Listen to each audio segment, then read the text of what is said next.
Hello everybody, welcome back to the channel.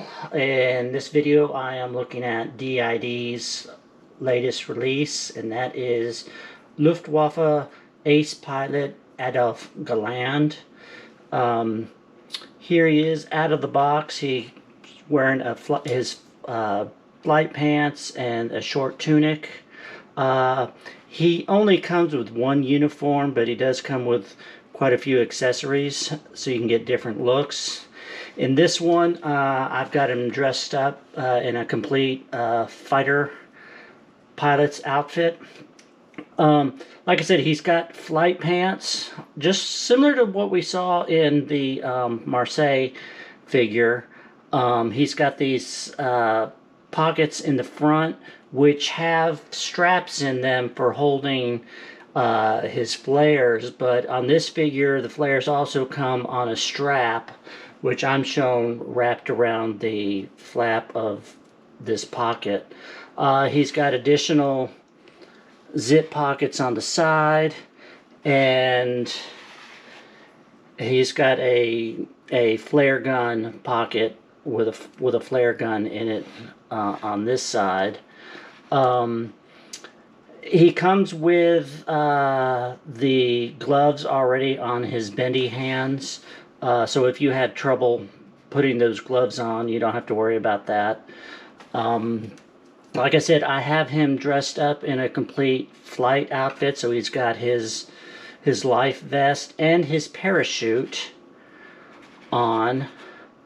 So finally I have a figure wearing a parachute. He also comes with these black suede flight boots, and then he's got a black leather cap, which is fully lined with fur. And then also he's got his breath mask and flight goggles. If you decide to put these on his head, I can only tell you that it's easiest to put him on by removing his head and put him on that way.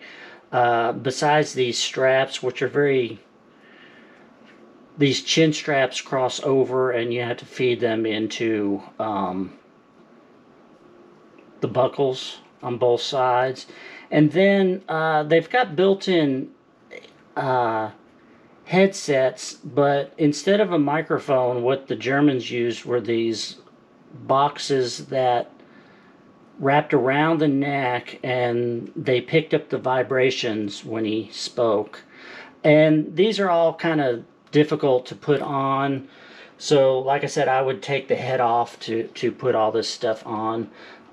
Likewise, it's a very tight fit trying to fit this on it.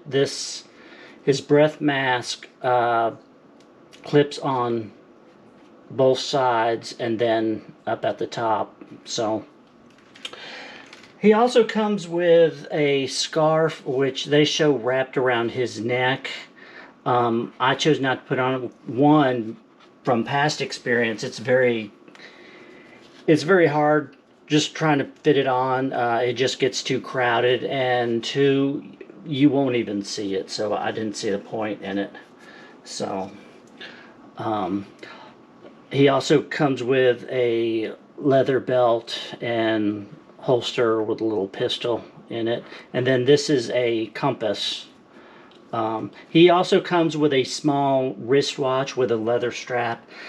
Unless the wristwatch can be seen, I don't even bother taking them out of the box, and on this figure you wouldn't see it, so I didn't see the point. So there he is in his flight suit. Now, I did mention he came with some other accessories, and one of them was this really nice genuine leather bomber jacket, fully lined with fur. He also has zippers on the sleeves, which will make it easy to put it on. And then the front is zippered instead of buttoned like the Marseille one, so that's really nice. That'll make it easy to take the jacket on and off if you are prone to swapping out your figures and reposing them. Another thing he comes with is an officer's visor cap. So you do have to put this crest on the front and the eagle on the top. I would suggest, if you're not going to use this right away, to go ahead and put these items on here, because what I have discovered on older figures that I bought straight out of the box is the longer you wait, the adhesive on the back of these things have a tendency to become less tacky. So if you put them on when they're brand new right away, they tend to stick. But otherwise, you may end up, if you wait a while, they'll start losing their stickiness. So adhesion, I guess, would be the word.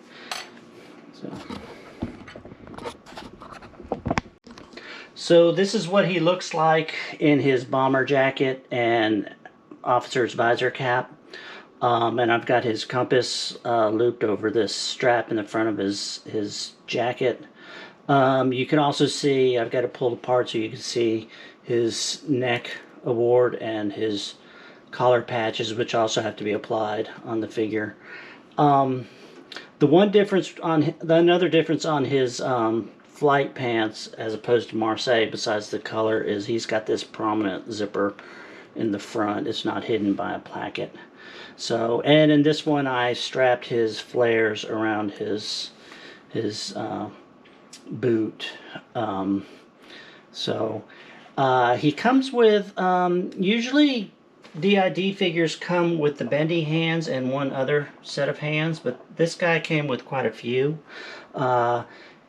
He came with both left and right, these grasping hands, which I'm not sure why. I don't think there's anything in the figure that would be grasping anything like this, although I did use him to hold his gloves in this hand.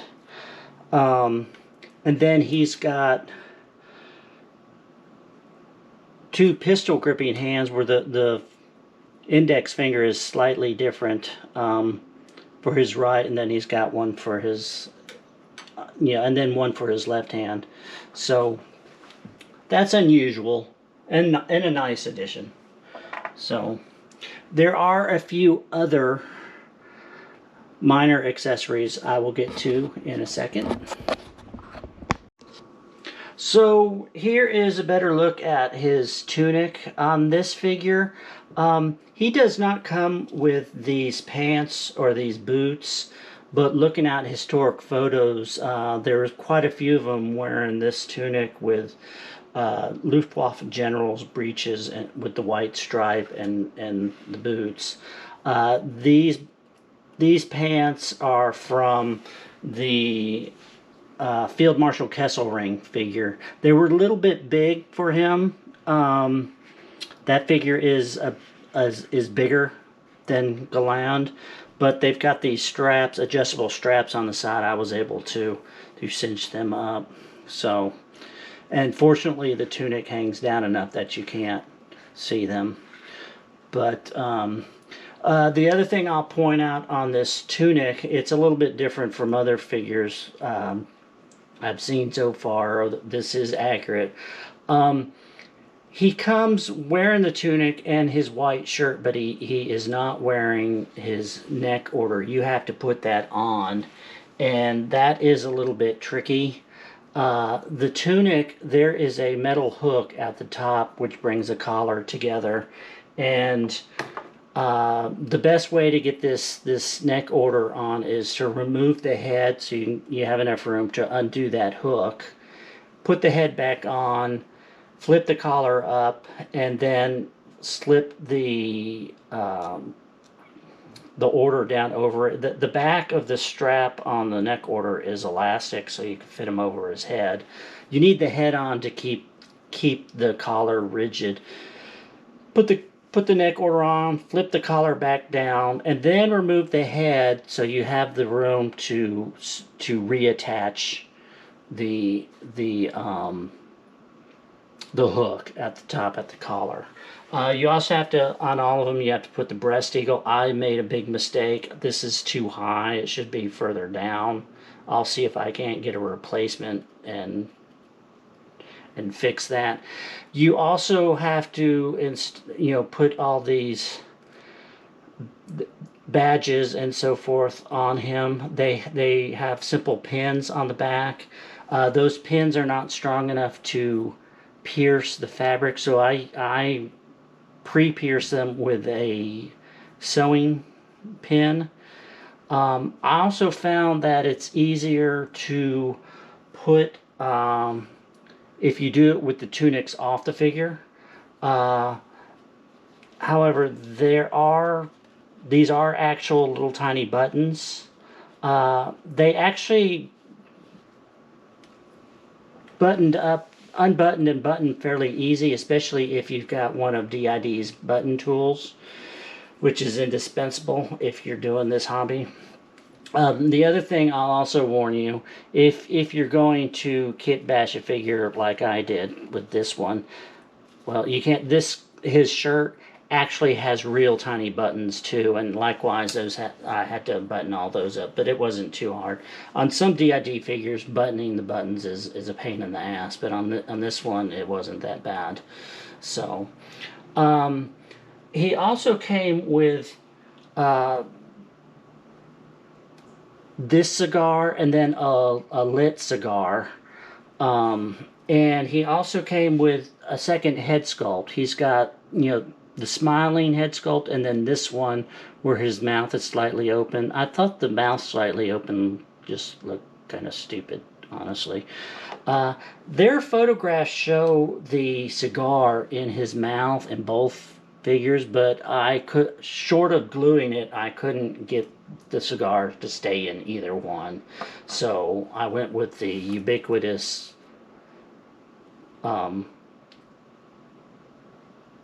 figure, with him holding it in his hand.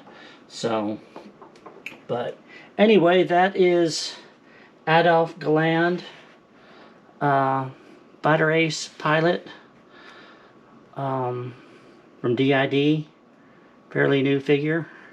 So, hope you enjoyed. Any comments, questions, whatever, please post them down, and hope you enjoyed the video.